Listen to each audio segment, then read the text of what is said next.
Welcome to the Coaching Cast, your working from home managers club. Here to check in with you weekly to share your remote working highs and lows.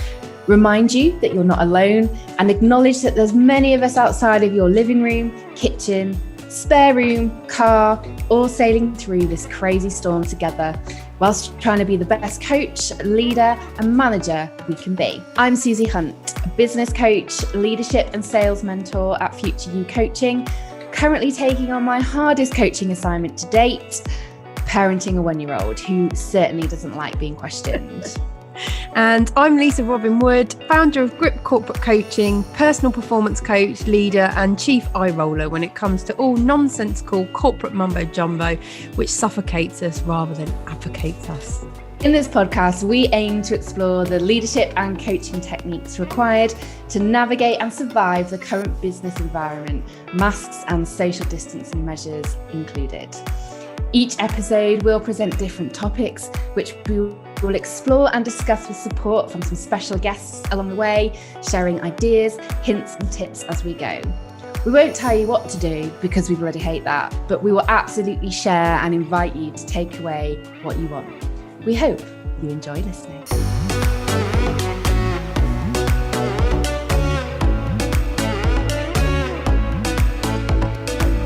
So in today's first episode, we explore the positives and negatives of working remotely and how this has changed the traditional way of working and leading people. This will be drawn from our personal experiences, both in today's working world, as well as from our previous careers in sales, customer service and operations. It will be a lot of focusing on how to get more of the positives, address the negatives, and how to maintain some kind of balance in this sense of chaos we're all in. This will be for yourselves and for your teams as well. If you stay with us and listen to the end, you will gain some new ideas to try for yourself when managing and coaching remotely, which will improve how effective you are and enable you to secure a better work-life balance. So, let's start then. How's your week been, Suze? Well, yeah, not too bad. Trying to make the best of things, doing the obligatory lockdown decorating. So I'm in my new decorated home office stroke playroom as we speak. And yeah, here is my lockdown crew, which is my husband, the dog, Marley, and the child, Arthur. And yeah, get still to record the podcast with you. So that is one of the highlights of my week at the moment in lockdown, that's for sure. But yeah, not too bad. How are you?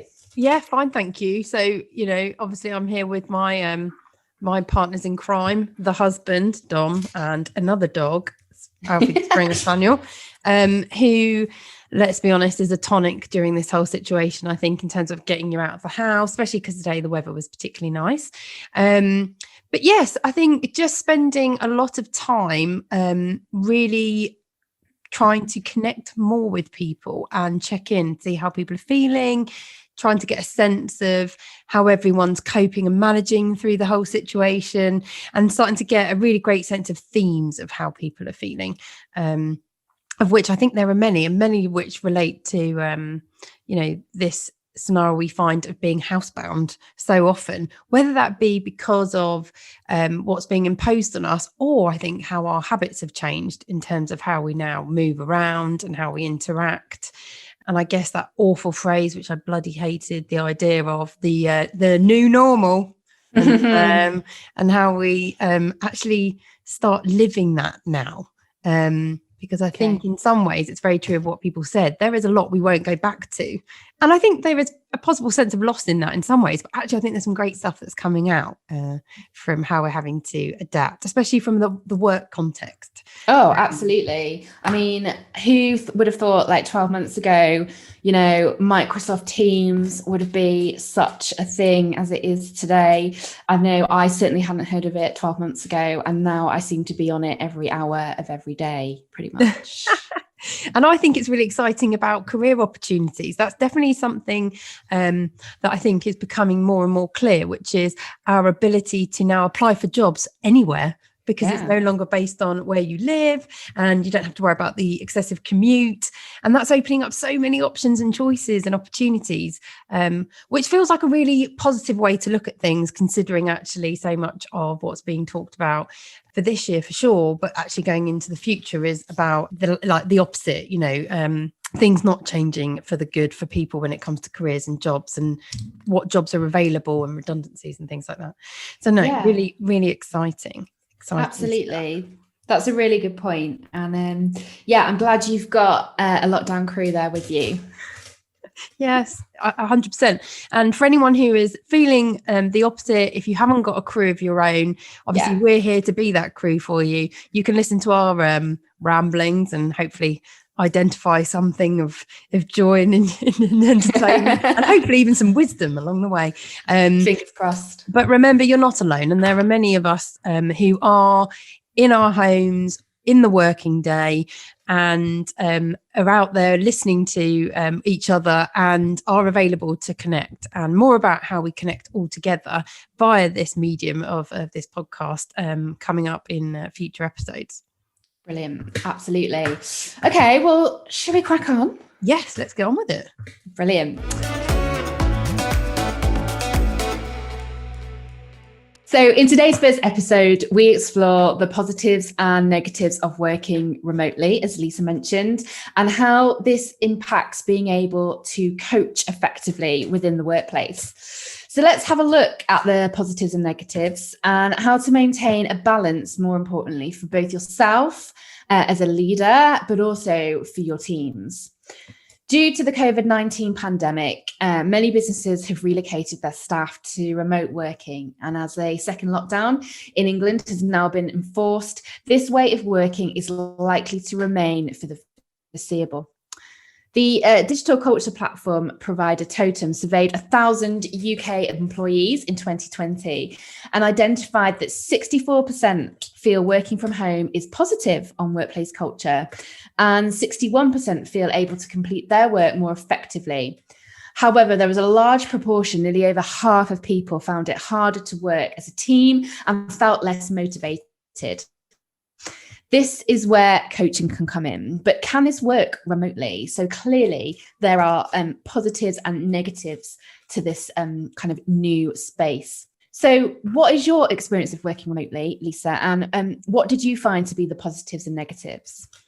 So I was thinking about the best example to use for this discussion we've got around working remotely. And I think probably the best one I have, aside from obviously the one we're in at the moment, is when I was in a field sales role and therefore being field-based, very much based from home, and spent the majority of my working week in my own house, in my own personal surroundings, managing a team of people out in the field. And I think from a positive perspective, the way I felt then is still similar to the way I feel now, which is the benefits from working from home is the flexibility. Yeah. I was thinking about it from the perspective of how much time over the years I've lost in commuting to and from work or around the country. And I know you can strongly relate to this. The beauty from working from home is I don't have my alarm going off at 6, 5:30 in the morning because I need to jump in the car, literally like roll out of bed, roll into the vehicle, looking like I've been dragged through a bush, because I don't waste any time on getting ready in the morning on the early starts. I use it as extra snooze time before I get into the car. And I think having that flexibility to, do things from home, not just from a work perspective, but a personal perspective. Yes, you can, quickly go on errands. You can run to the post office that's not on a weekend. You can get to the bank. You can pick and choose in many ways when you're going to have your breaks, because it's not so dictated about physically moving from meeting to meeting. And I think, all of that, you can't escape the positives from that. I think most people I've spoken to, those positives are definitely the common ones that get verbalized. When I think about the negatives, though, I think the challenge for me has always been that my working space, the one that I chose, because I liked being in this particular room and space, and I actually liked still being around people, even if that person wasn't working in my role. It was my husband, and he would be doing his own work. The space I picked was the kitchen, and what I found was that my relaxation spaces became workspaces, and therefore my ability to manage my mental state was a lot more challenging, especially when the workday became extremely stressful. And I think that's a key point to make, which is actually the stress of work hasn't gone, because work itself is still very much the same. So what you are doing day to day can still be high pressured, can still be intense, can still be very challenging. You still may be dealing with conflict, but you're now doing all of that in your safe space, in your home, safe, relaxation areas. And I definitely know that's what I struggled with the most, is that I just couldn't switch off. What I used the commuting for was to wind down. Yeah. And kind of, get rid of my day, if you like. If there was anything that would really, got my goat. Peed me off, yeah. You need like a censorship there. That's where I can kind of get it out of my system. So actually, when I walked through the door, there was a sense of breaking state, changing my mind and how I was feeling, putting it away, and starting again from the moment I walked in the door. And you've got a dog, you know what it's like. You walk through the door and the dog greets you. And I found, I used to find the dog helped to break my state, and he still does. So does Dom, so does my husband. So, I think that was definitely something for me. That was the one that I really found as probably my strongest negative. Okay. And that makes total sense, because actually that journey home, whatever transportation form that may be, gives you the opportunity to create that distinction from your day and your day at work and what that's involved, and the challenges, the stresses, the conversations, both kind of positively and negatively, and gives you opportunity, like you said, to unwind. And you might want to listen to a podcast and create that distinction, like I said. And I think that's really important. And you do, I suppose, kind of lose that routine of that kind of downtime when you are working from home constantly. Definitely. So what about for you, Suze? What were your positives and negatives from working from home? Yeah, so I've worked from home for about 8 years now, not full time, so not 5 days a week. I was in a previous life commuting down to London 2-3 days a week, working there, staying over, coming back home. So I was tend to working from home kind of 1 to 2 days a week. And have been doing that for about 8 years now. So I suppose for me, that shift to work from home wasn't as difficult to kind of transition.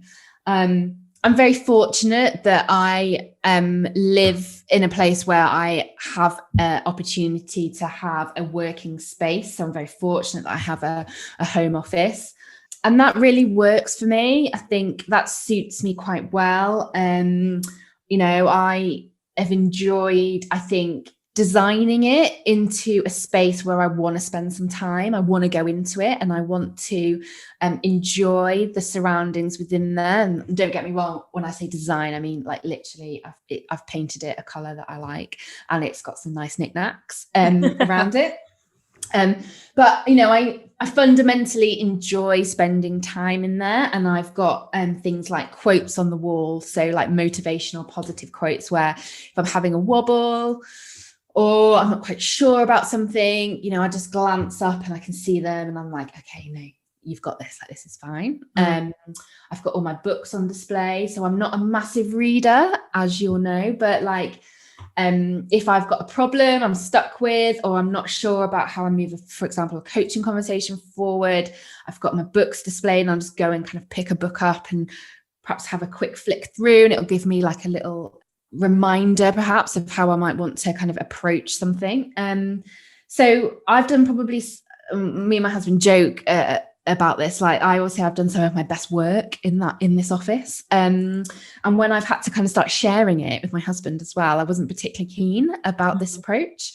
Because up until this point, it had very much been my space and what worked for me. And, I appreciate that not everybody has that opportunity to create that working space for them at home. So I think, it works for me because it gives me focus. I'm not particularly interrupted. And I find that when I can close the door on that day, on the end of that week, for me, that's quite a visual thing. And that is literally the end of the day. And what conversations or what challenges there's been, they stay in that room until I go back in it the next day or after the weekend. So, I think that works for me. And you've mentioned it already, and it is a massive point. That just time effectiveness, like that no commute. My car was my, kind of makeup area, my kind of like eating area, my storage area, my waste disposal area, like. It was everything, because I was on the move everywhere and I was commuting here, there and everywhere and traveling up and down the country, working within, sales. And I think, do I miss that? No. And actually, do I use that time to kind of hopefully do more effective things? I hope so.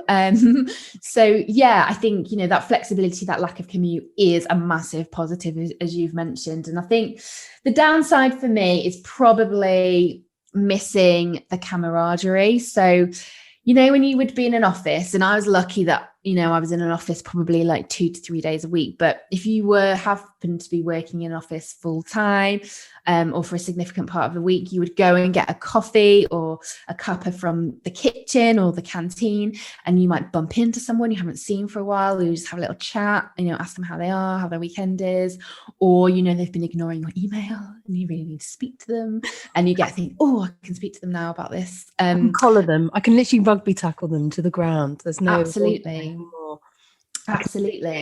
I see you. It's one of those. It really is one of those.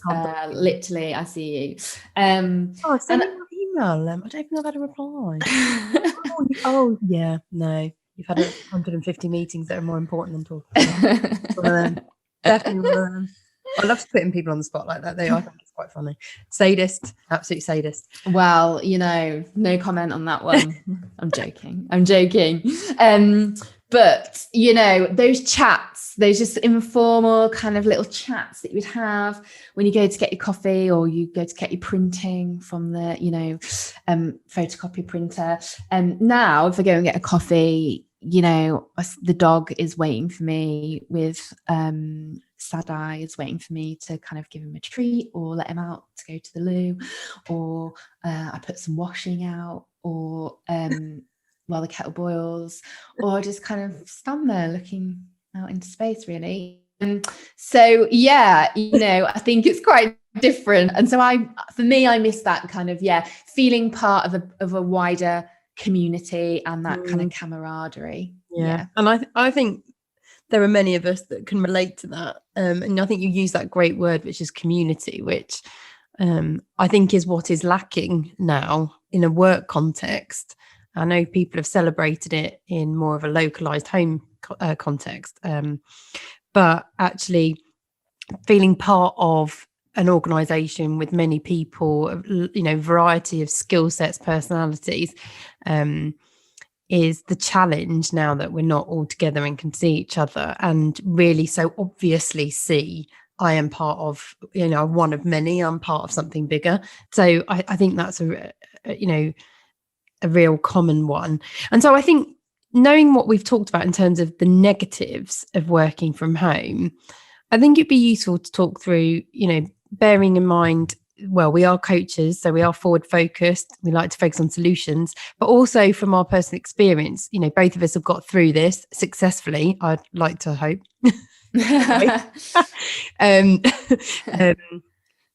Feedback on a postcard, people. Score us 1 to 10. How successful do you think we actually have been? Yeah, what would be, do you think, your top tips Like if you were to summarize it, like your top 3 tips, let's try and do 3 each. Like see if I'd have different ones. That'd be interesting. Might have the same, but like what our top 3 tips would be from, addressing maybe some of those negative side, like the challenges of working from home. Absolutely. So I think, we want to give hints, tips, things that have worked for us in terms of like suggestions. So for me, I think my kind of top tips would be create a space that inspires you to want to work in. Now, I don't mean create a space in terms of an actual room. You don't need to necessarily give over a whole entire room. But, if you're working in the kitchen, light a candle. Create a nice environment that, inspires you to start being the best and doing the best piece of work or conversation that you can be, or, buy a nice new sexy notepad that you want to open and you want to write in, or a brand new pen, or, have some inspiring quotes around you, like I said, I do, or have a vision board, have a mood board, a vision board of where you're trying to get to and what you're trying to, potentially achieve. So whatever works for you is really important. And, it might not, what works for me might not necessarily work for you, but I think finding what it is that, creates that inspiring space for you is really important. Nice. I like it. I think the second one is probably breaking up the monotony of being on just screens all the time. And I personally think that you still get to have, you still get to be productive and effective working from home and working remotely. I don't think necessarily your productivity is hugely impacted, but I think your mental health and the impact on you just staring at a screen, I think as humans, we're not designed to just be sat in one place constantly. And so taking and diarising the opportunity to go out for a little 20-minute walk, change up your setting, go and take the dog out, go and have a little conversation with a neighbour or a friend, and just change it up a little bit. Because actually when you come back and you sit back down, the impact that will have had in terms of you being more effective will be huge. Just because you've had a change of scenery, you'll feel more revitalized, more energized, more focused on what it is you're trying to do or work on. So yeah, I think kind of getting out for a walk is really important. And then the final thing I think from me is just actually to have a bit of fun with it. Like, if you're on a Zoom call with colleagues, have a bit of a check-in, have a bit of a fun, not forced fun. We don't like forced fun on this podcast, but genuine forced fun. Absolutely. Genuine, authentic fun. So activity that we think everyone should do together. Absolutely. And just call it. Do you know what? If you're feeling a bit crap, or, you're a bit sick of the 4 walls that you're working in, just call it, because you'll probably find that somebody else is feeling exactly the same. And you've given an opportunity to make a bit of a joke of it. I, personally find humor quite a good way of kind of moving myself forward if I am having a bit of a rubbish day. So just look at some funny memes or some funny gifs, and whatever kind of works for you. Put some music on, listen to a funny video or podcast, whatever it is. But they would probably be, in summary, my top 3 tips, which would be create a space that inspires you, get out for a walk, and have a bit of fun along the way. Love it. I think it's really great.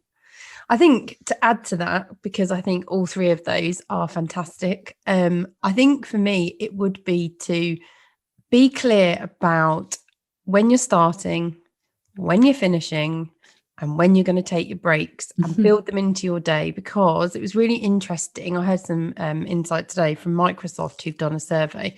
Okay.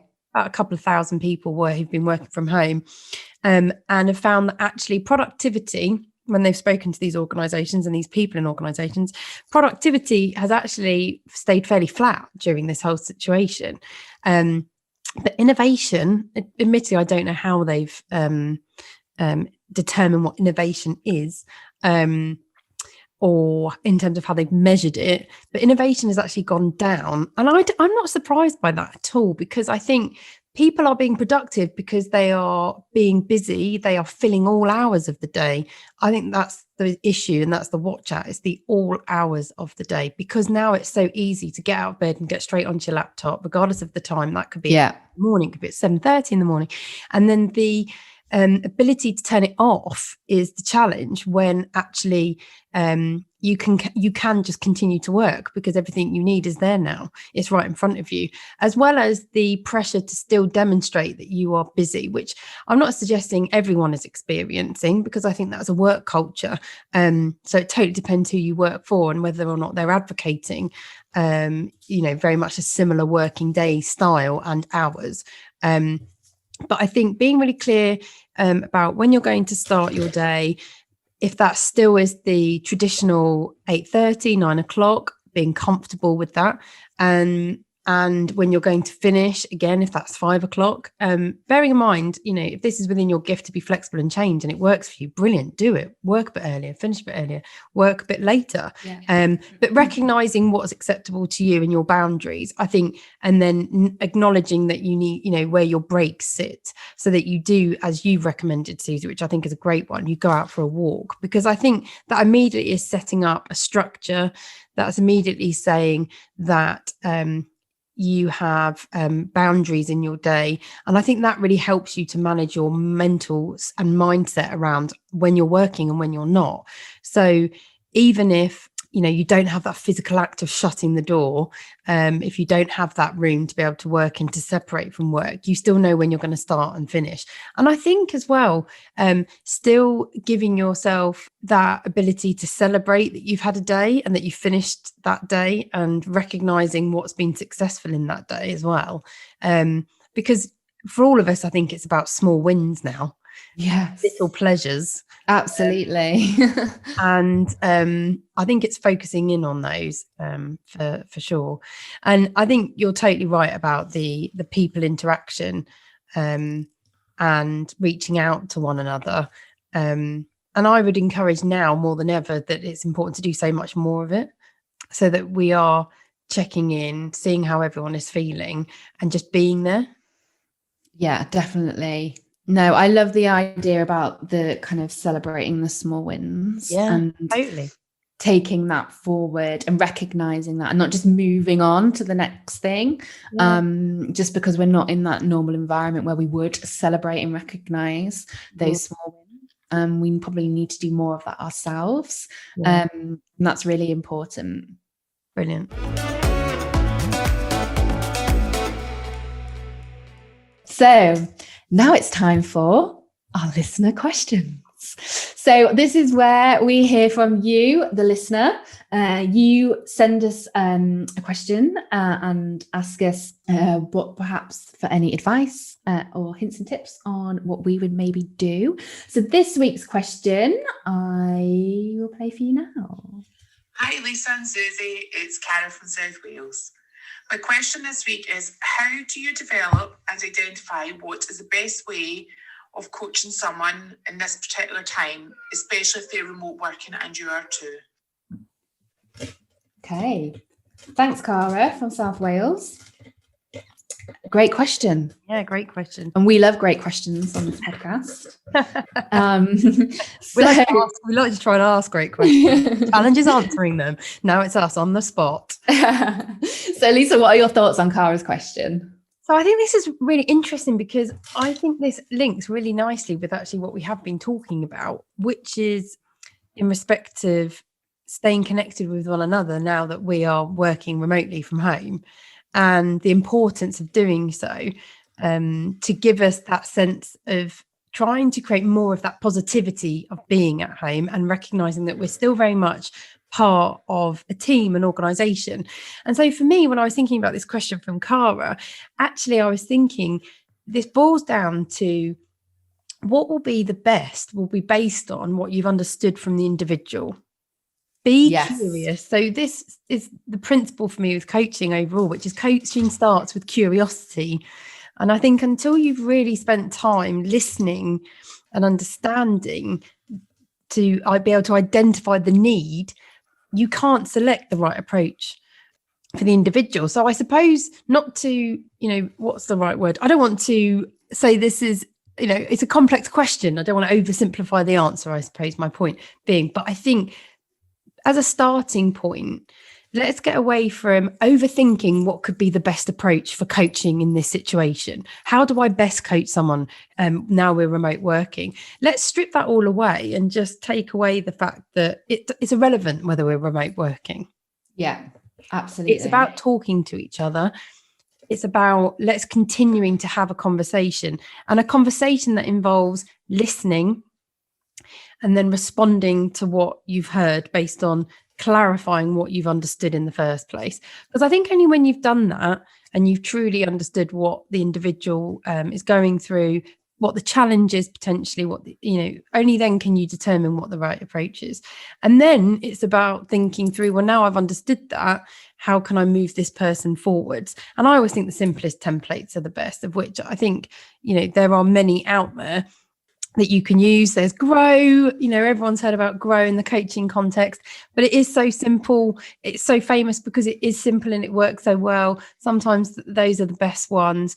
And I think for other templates, when I think of coaching, I still tend to go back to who I think is the guru. John Whitmore and his Coaching for Performance, which I still think is one of the simplest and the best. If you're wanting to look for more models and templates, but hell, don't overcomplicate it. Just start with having a conversation, an authentic, honest one where you're truly listening and speaking to one another and wanting to understand. Absolutely. I like what you just said there, that coaching stems from curiosity. And I think that's a really nice little kind of statement there to take forward in terms of your kind of approach into things. I like it. I totally agree with everything you've said there, actually. And I think for me, we kind of touched upon this in our last kind of conversation, but to echo it again, you don't need to make it a formal conversation. So like, now we are going to have a coaching conversation. Build it into the everyday conversations you have with your team and even your colleagues. And just stop, just pause, just stop, just ask questions. See where people are at, seek to understand, and the simplicity of one of these basic check-in questions. How are you? Really important. Good questions open up rich conversations, and that's really important. And I think you just pepper them through your normal interactions with people and your team, and they will come flowing. Like, they will just then build even more. The more kind of often you do it, and the more natural it will become for you. And just give it a go. Do you know, nothing's gonna happen that's really bad. I think if you just give it a go and see what happens and just keep building on it. But I think don't build it up to be a big thing, and just kind of go with it a little bit. And yeah, I hope that helps, Cara. Thanks, Cara. Thanks, Cara. So yeah, if those of you who are listening have your own thoughts on this and would like to share your hints and tips to Cara's question this week, or even want to ask the question for a future episode, there are 3 ways you can do that. You can reply in the comments. You can Instagram us at The Coaching Cast. Our details are in our show notes. The next part of the show is one of my favourites because I have a personal bugbear when it comes to what I call bullshit bingo. And we thought this podcast is about working. And we would like to talk about subjects where we come up with our own tips and suggestions about real life things that are going on. But we also like to have a bit of a fun because neither of us have ever really taken ourselves too seriously. Me, definitely not. And I think having fun in the workplace is so important, or at home now, at home. So yes, this next feature is we call it bullshit bingo. And the phrase we've picked for today, totally randomly, is development opportunity. in the context of, I have this great development opportunity for you. So over to, shall I start this discussion as to why? I think mainly because I suppose you're very passionate about this. I am very passionate about this. Yeah. I'll start this. Okay. So why I find this so annoying. Now, this used to crop up in an organisation I worked for about 7 years, back in the noughties. And they love to use this one. This was a bullshit bingo beyond like compare. It was used so often. And it used to really wind me up because it would normally come in the form of, Lisa, can I have a chat? I've identified this really great development opportunity for you. And that was how it was often positioned, when actually, lo and behold, no doubt, it would just be a really bloody annoying, very boring, irritating piece of work that they couldn't find anyone else to do. So because they know that I was a keno and a joiner and would, put my hand up for most things back in those days, not anymore, clearly not. I would most commonly, take it. But from my experience, it was there was very little of it that was about a development opportunity based on what I actually wanted to be developed in, which is where my bugbear comes from most often, which is, how can you possibly give me a development opportunity and it be for me, if actually in most of these scenarios, no one's actually had a conversation with me about what I'd actually like to be developed in. Not to mention the fact back in those days, I was too busy trying to be better at things that actually I hated. And you're never going to be particularly good at the things you don't like. Yeah. You like them. And that's okay. And no one told me that for years, that it was okay to not be good at things you didn't like. So I just kept harboring away, bashing my head against a brick wall to try to be really good at things that I didn't like. And so I think often these great development opportunities for me, not only were things that I didn't like doing, and I probably wasn't very good at them. But yeah, I think I find the phrase quite disempowering. That generally is what gets my goat about it. Okay. So yeah. And I think this is why we've got to avoid saying, if you're a manager, think about the words before you use them, and also check with yourself. If you're leading people, developing people, you can be in many roles. How I actually had a conversation with this person about what they really want to do before I now put this on them, because that is essentially what it is, putting it on them. Yeah.